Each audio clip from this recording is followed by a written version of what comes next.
And this is probably the hardest one I've ever done.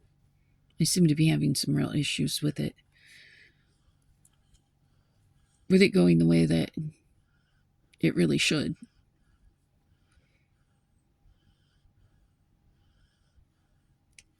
I have tried desperately hard to just let God run these.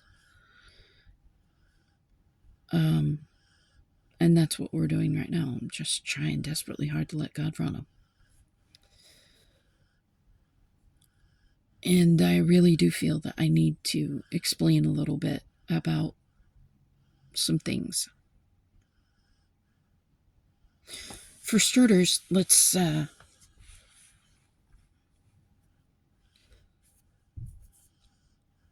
I do not live where the majority of my family lives. That makes life harder on some of the individuals that I love.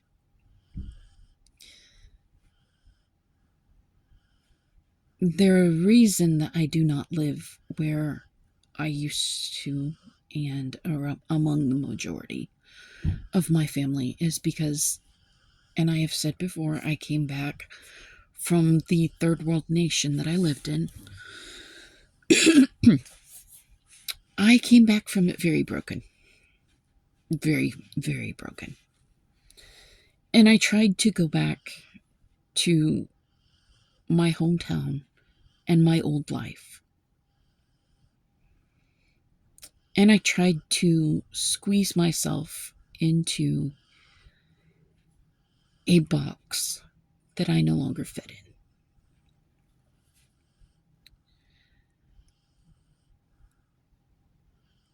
And I was miserable. I was not miserable just because I was in that hometown. I was miserable because I was not where I needed to be. And kind of like an alcoholic or a drug addict, you really can't go back to your old haunts and expect to stay changed.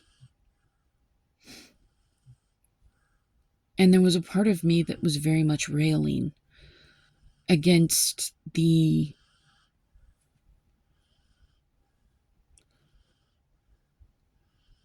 old life that I used to have, where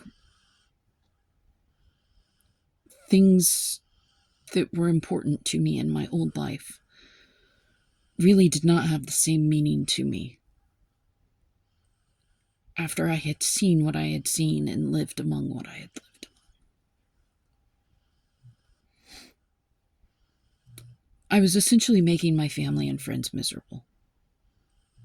I was miserable. I was making them miserable. I was destroying the relationships that God had given me. I can pretty much tell you if it was an individual that knew me at that period of time and they weren't miserable, it's because they weren't really concerned with me.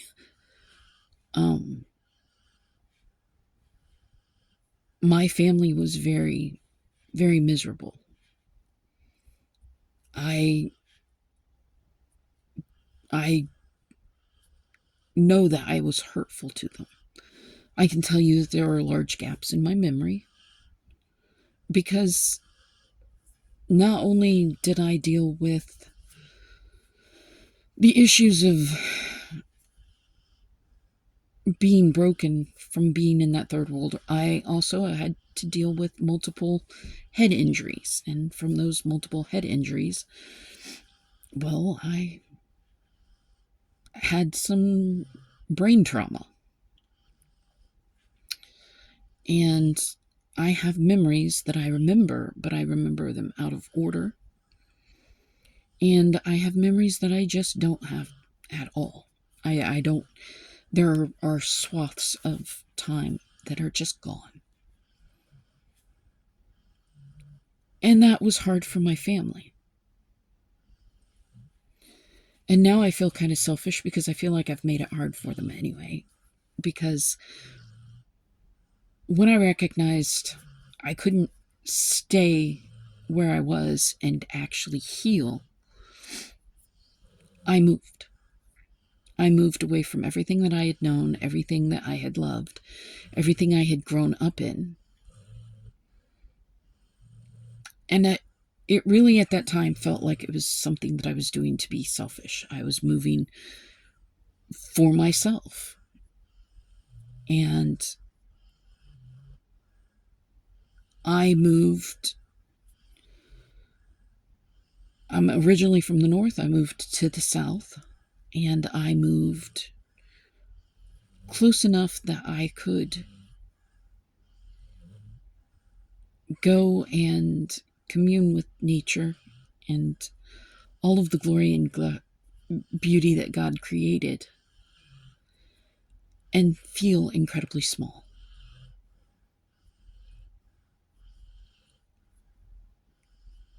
And the truth is, well, it's made it harder on my family because there are some members of my family I don't get to see at all, which breaks my heart because I really love them. There are other members of my family I get to see very rarely, which breaks my heart because I really love them. And then there are members of my family that are in the area that I get to see less than I would like because I'm no longer able to drive. And getting from place to place is kind of difficult. But when I do get to see them, the relationships have been quite healed. And I attribute that to the fact that I moved and I was able to actually get to the point where God could work with me because I was no longer focusing on everybody and everything else. I was able to focus on my relationship with God. And I was able to heal in many ways. Still have a lot of memory issues. The body is very broken, but the spirit flies every day. Having said that, I got spoiled yesterday. Part of me says that if I had actually been paying more attention, I probably would have gotten spoiled even more. But I was not paying as much attention as I probably should have been. And in many ways, that's my fault.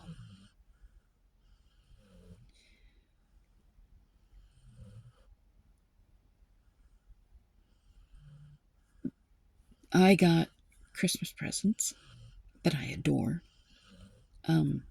Bumblebees. Because I absolutely adore pollinators. If you're alive, you should probably adore pollinators too.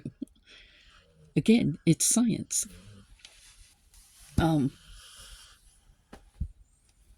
Pollinators, like amphibians, are indicator species. Indicator species, go back to your high school biology. They let us know what the environment around us is actually like. When they start to die off, we start to recognize, ooh, something might be wrong with the environment. If you pay attention to the news, then you know that we have a very serious problem with bees not being readily available to do all of the pollination that they need to be doing, that they used to do. We have a lot of bees that have died off. We have a lot of insects that are a major source of pollination to many of our food sources have died off. Amphibians, because they breathe through their skin, are a fantastic indicator of what the environment the environment is like around them. When you breathe through your skin, The air better be very nice, clean, and pure. Otherwise, all those toxins are going inside and going to kill you. And that's what amphibians do. And that's why they're such a great indicator species of what is going on in the water and the air, because they live in both water and the air. So, anyway, yes, I got a couple of bumblebees. One is in a necklace form, which I adore, and the other is a fantastic little standing, pretty little bee. I got some new warm fuzzy sheets because I don't like being cold. And I got some socks. And this is the part where if I had been paying more attention, I might have gotten spoiled a little bit more. The socks are red and white stripes. I immediately thought of Where's Waldo. Had I been actually thinking that I might have gotten to go see the new movie Wicked.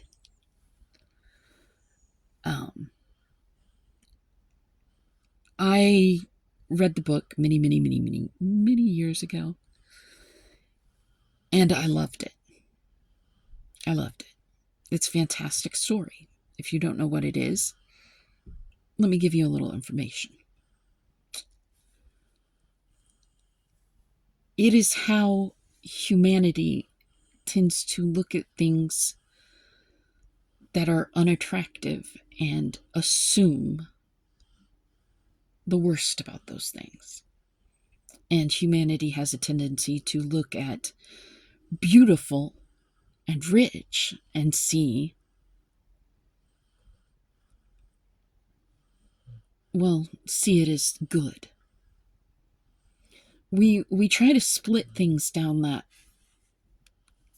into that black and white category of good and evil.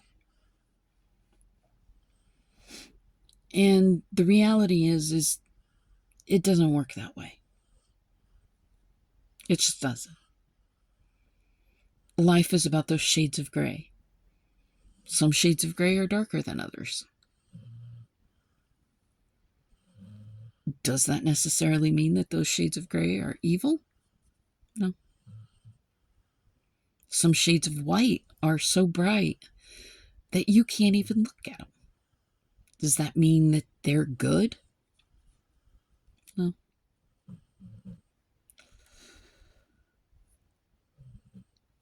Elphaba is the green witch who eventually becomes known as the Wicked Witch of the West in the land of Oz. And it's the story of the Wicked Witch of the West and how she became the Wicked Witch of the West. Eventually, after so long a period of time,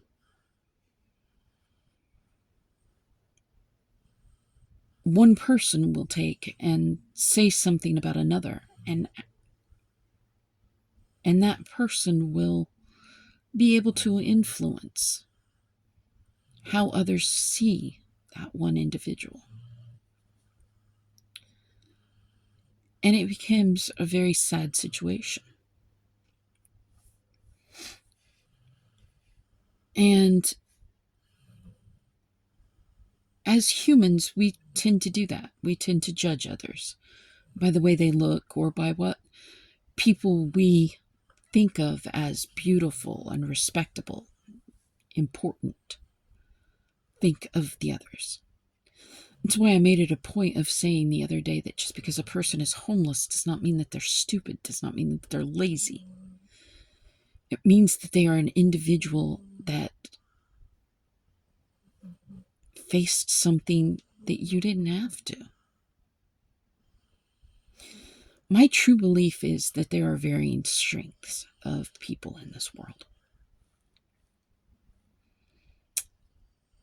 And God knows the strength of those individuals. Sometimes it's a spiritual strength, sometimes it's a physical strength. Sometimes it's a mental strength. But God knows the strength of those individuals, and we should actually be grateful for those individuals, because I will tell you right now that the Bible itself says God does not put more on you than you can handle. Excuse me. While I was very broken, and I hated hearing that. I hated it. Because it seemed like such a toss-off phrase. Oh, I know you're in pain, but God doesn't give you more than you can handle. Somebody that's in pain does not want to hear that. Somebody that's lost something, they don't want to hear, oh, I'm so sorry for your loss. They want to know they're not alone. They want to know that they're not the only ones that struggle. And the truth is, we all struggle. It's just that we have different levels that create that struggle.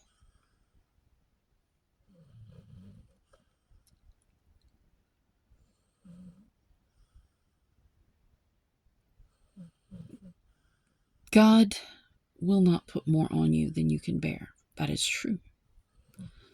But that is with God. And another toss-off phrase is, with God, you can handle all things. It's well-meaning. I know it is. And I know people say these things with their heart in the right place. But it's not necessarily what someone that's in pain wants to hear. No, they don't want to hear you say, oh, well, I went through all the exact same thing. That's not the case. The truth is, you may never be able to say anything right to an individual that is struggling and in pain. And sometimes the best thing you can do is just sit there and cry with them. Sometimes that's the only thing that they want.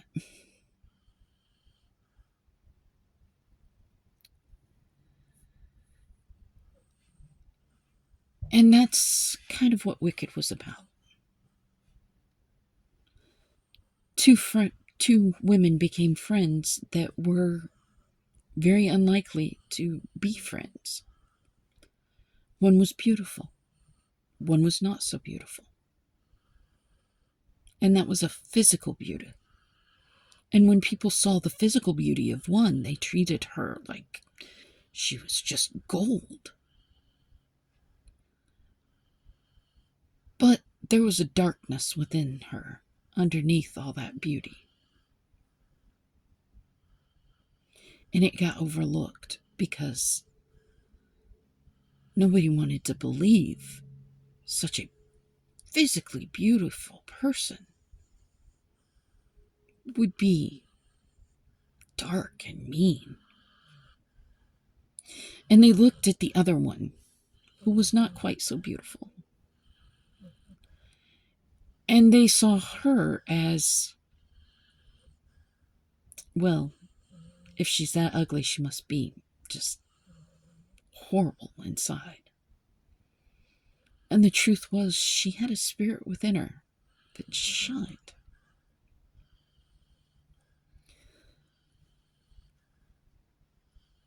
And I think that God really tried to hammer that point home with the New Testament.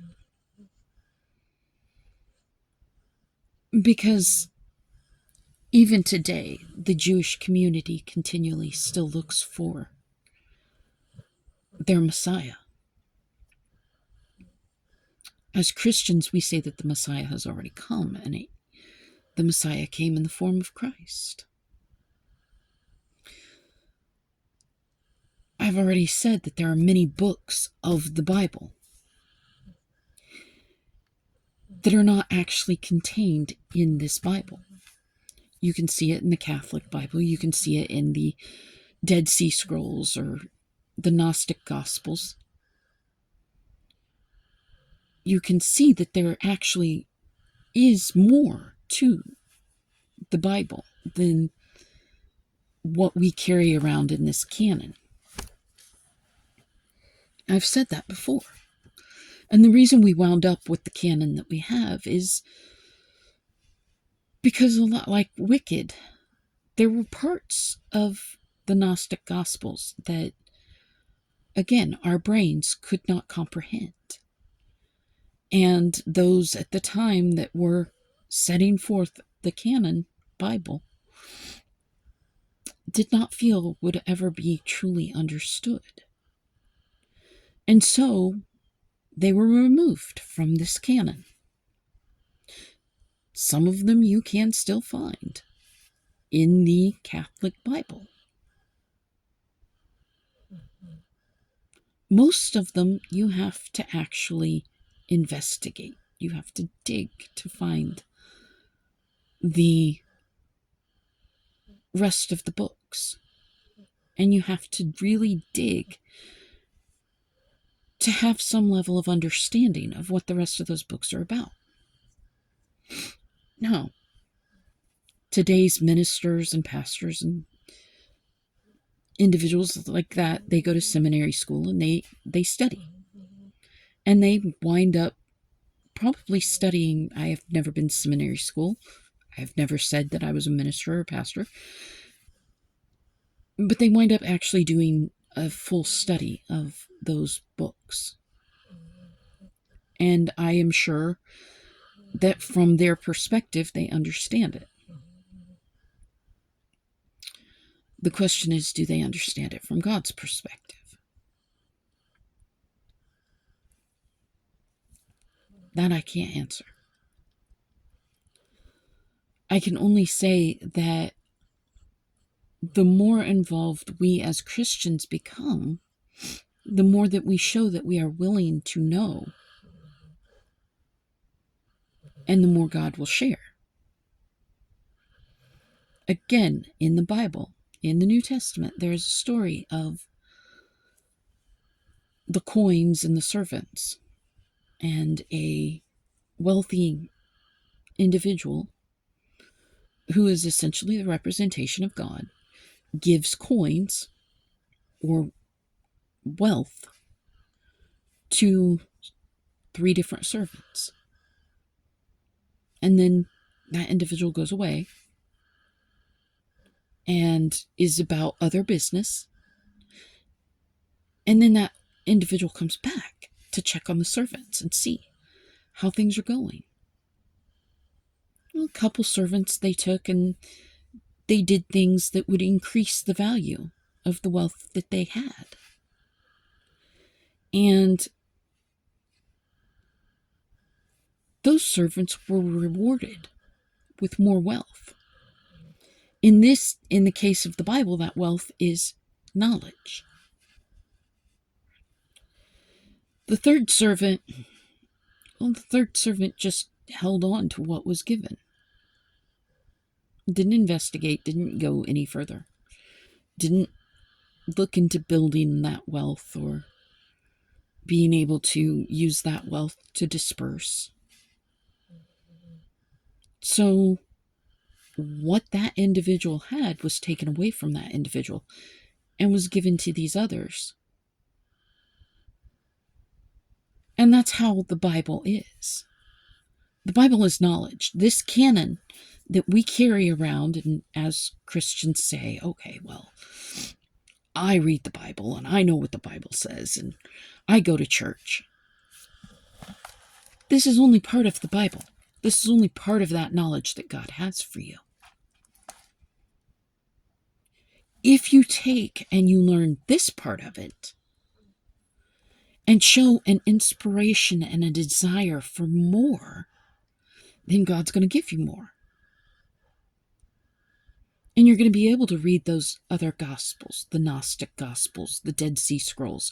You're going to be able to investigate a little bit more thoroughly that knowledge.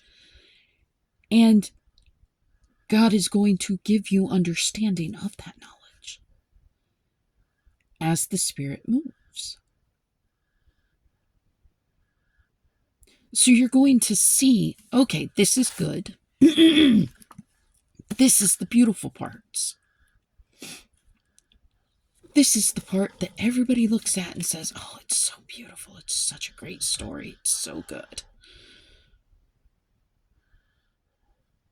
And it has a lot of dark to it. Because, like I said, this, inspired by God, written by man. So a lot of this has been overshadowed with mistakes and with societal norms at that time. But if you look at some of the parts that are hidden in caves and that are the darker, more unattractive, then God's going to work within your spirit and God's going to build that up and present with you more knowledge, more understanding. And it becomes a very beautiful opportunity to learn more. Like I said, Wicked, it's a movie. It's a movie about humanity and things that we screw up, essentially, because of the way that we look at things. Instead of looking at everything as though it's beautiful for its purpose, we try to judge it by something else. I believe it was Einstein that once said, if you judge a fish by a bird, then the fish seems stupid. And that's not a direct quote, that's very rough.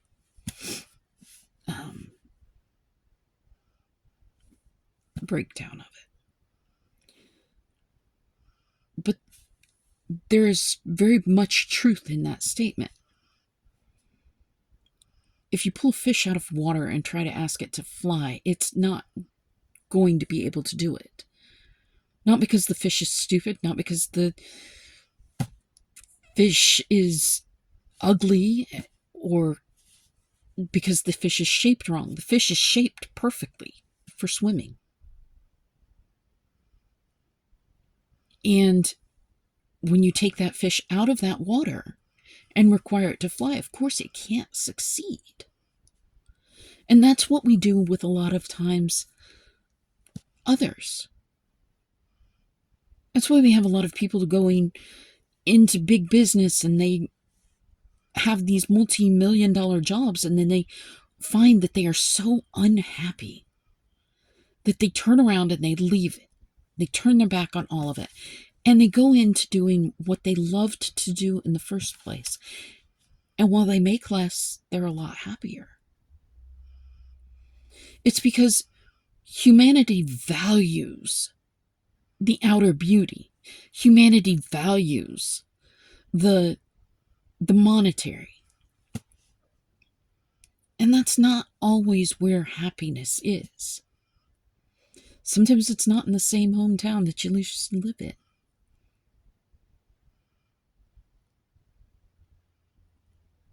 Sometimes you just got to get up and go.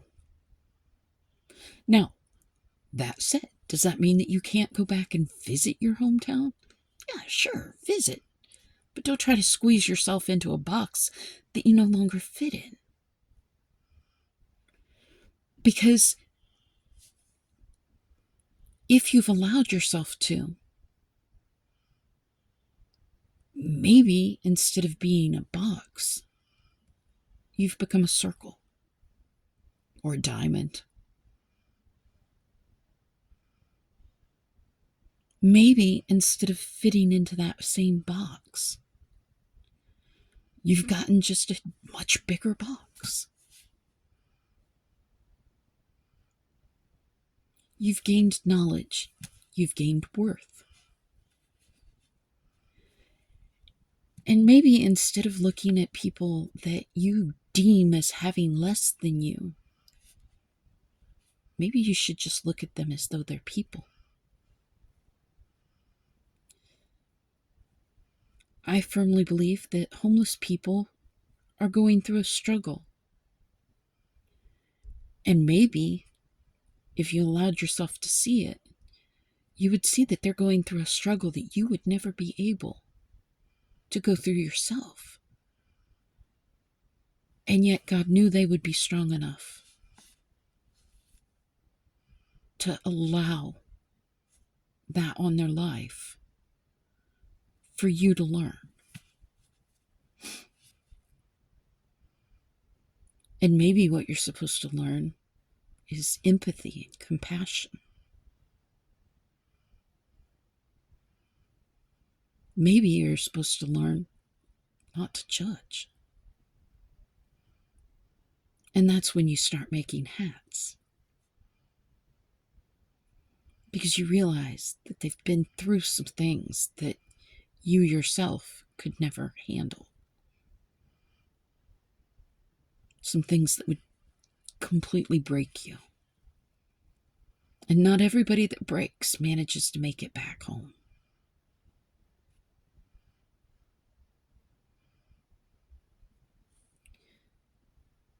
So instead of looking at someone and judging them as wicked,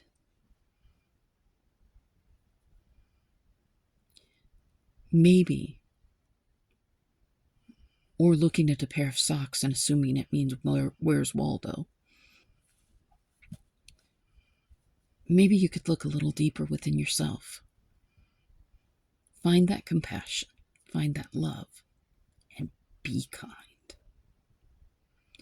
Because you might just be kind to yourself as well as to them.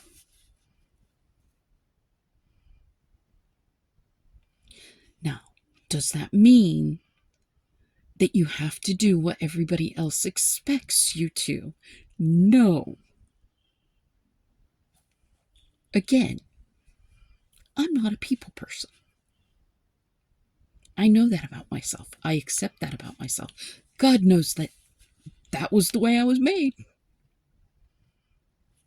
God accepts that. God works within that. And so here I sit doing videos in my home with my babies and my Bible.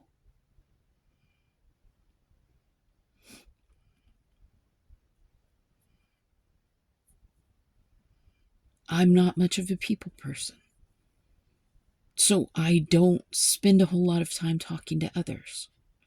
What I do try to do, though, is I try to live the life that I know is right.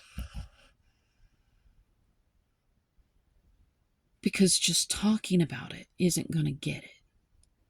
But if others see me living it, then maybe it will touch others for God. You can say you're a Christian all day long, and yet be doing things that you know aren't right. There is a place in this Bible where it flat out says, if you lead someone else to sin, that is the greater sin. And so, since we are constantly being watched in our lives anymore,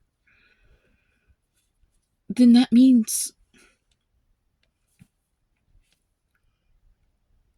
well, we've always been in communities where others have continually been watching us and looking upon us and seeing how we deal with things.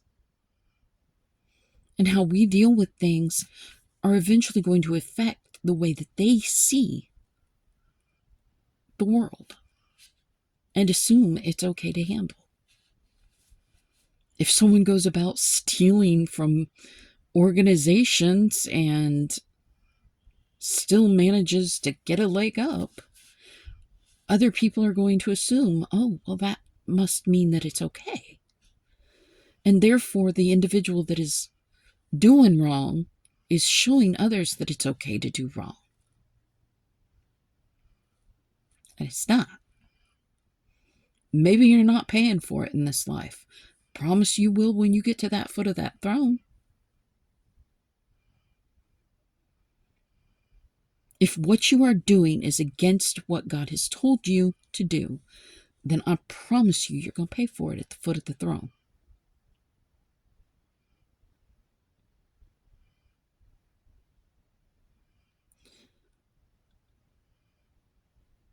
You can say all day long that you are something or that you do something such a way.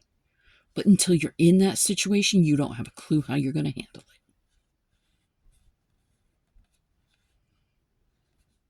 And I will tell you myself, I have a heart for the homeless. I've been homeless. And not just physically, I've been spiritually homeless. And that matters probably just as much, if not more, than being physically homeless.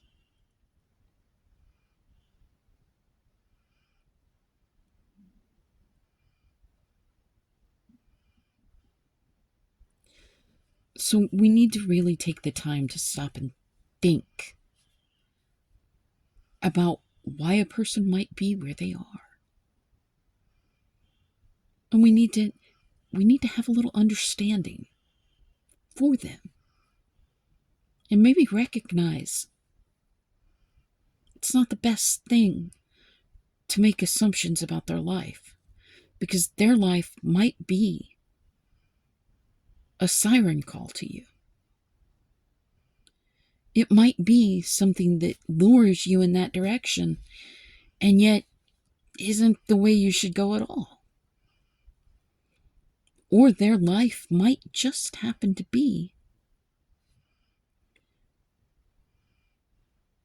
an indication of all of the amazingness that God is capable of doing, even in those that we see as ugly and stupid.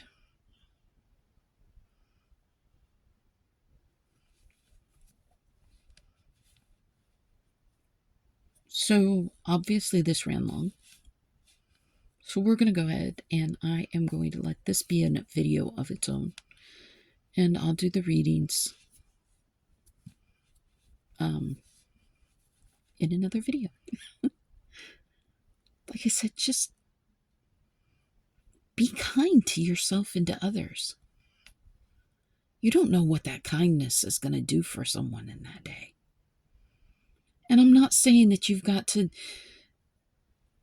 go naked in 0 degrees because you had to give away all your clothes. I'm not saying that. What I am saying is that maybe if you got a spare coat in the closet that you don't wear, but you know someone that doesn't have one, share it. It's not that hard.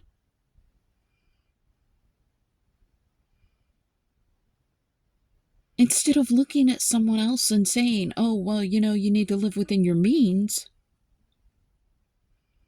while you are sitting on almost $1 trillion yourself, perhaps instead of saying something like that, you can share a little bit of that. Start to see and understand that what we have, what God blesses us with, is not just ours alone. What God requires of us to struggle through is not just ours alone. Again, we are a community. We live in community. And how each and every one of us in that community deals with things determines what each of us sees as possible. It's where dreams are made.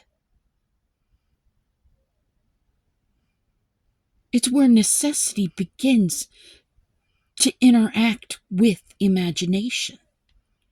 When you see a need, you start to imagine how you can make that need better.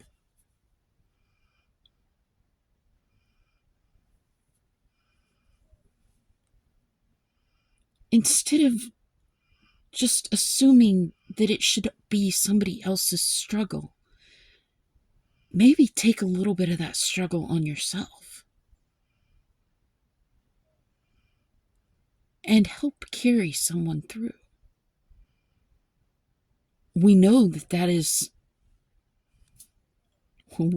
it works. That's all you have to do is look at the military. No man left behind. No one, I mean, how many picturesque paints of art do we know of where one soldier has got the arm of the other soldier over their shoulder and they're carrying them? We magnify that as glorious and beautiful and such a great sacrifice. And yet, when we're asked to actually make that sacrifice and live that life, for some reason we look down our nose at those going through the struggles. Maybe instead of looking down your nose, you look at the person and see their struggle is important too. Maybe all I have to do is put their arm over my shoulder. So, the community builds one another up. It's not the individual with all the good looks and the wealth that builds everybody up. It's the community that strives, that imagines, that begins to think maybe there's more. And when they work together, that's when they grow. That's when the community grows. That's when we become powerful.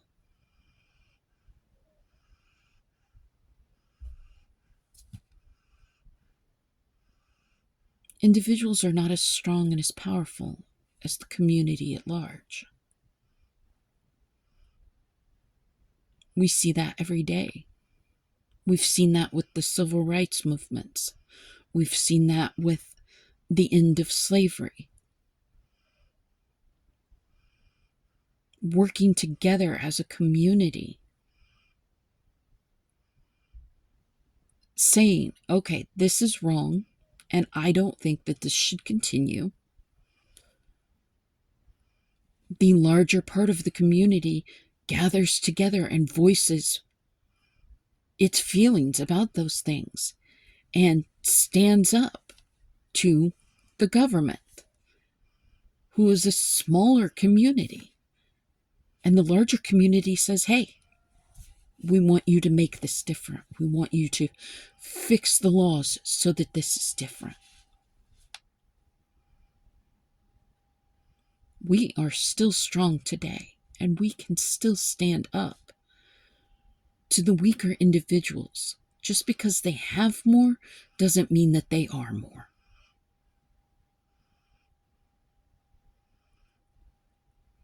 We just need to remember our strength. We just need to remember that our power is more powerful than theirs. And we need to remember who it was that gave both sides the power.